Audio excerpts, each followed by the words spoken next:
kami. Negara tidak memiliki hak itu.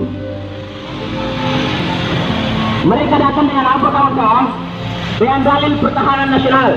Badan Kepulauan Arus pernah ada beberapa, dan mungkin pertama PT Menang Group, yang kedua perkebunan tebu, dan yang ketiga bandara. Dan mungkin bandara ini, di balik bandara ada sesuatu di sana kawan-kawan sekalian. Tanah yang digarap, yang diberikan sertifikat Gubernur Maluku tahun 1991, yang kemudian yang diberikan, yang di-SK Gubernur 650 hektar, sementara yang ada di sertifikat itu terdapat 689 hektar kawan-kawan sekalian. Antara SK dan sertifikat yang diberikan itu sudah bertentangan kawan-kawan sekalian. Lebih daripada yang diberikan di SK kawan-kawan sekalian. Terus lebih banyak ini. Tahun 1992 menyurati Komnas HAM tidak merespon. 2014 menyurati Komnas HAM dan Pengadilan Negeri Lombok baru direspon kawan-kawan.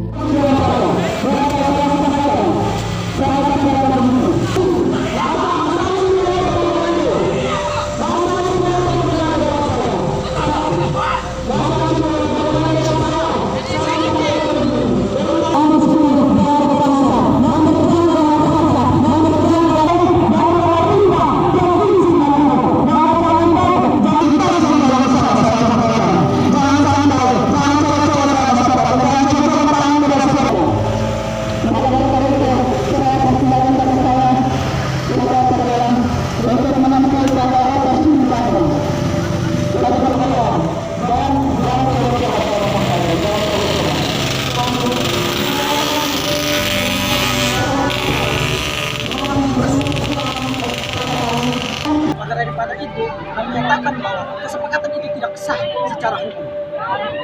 Itu menjadi landasan kami. Hari kami turun, kami meminta kepada Gubernur Maluku untuk mencabut SK itu dan keluarkan TNI AL dari Desa Marapenken. Karena perjuangan Desa Marapenken dari 1991 hingga sekarang belum ada respon baik dari pemerintah daerah maupun pusat. Perjuangan apa?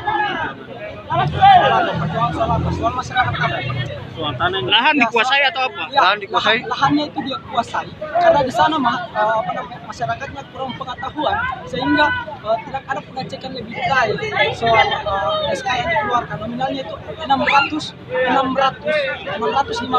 dan sertifikatnya itu 689 hektar. Nah, dia berkesenjangan sekali antara SK yang dikeluarkan dan juga sertifikat hak pakai.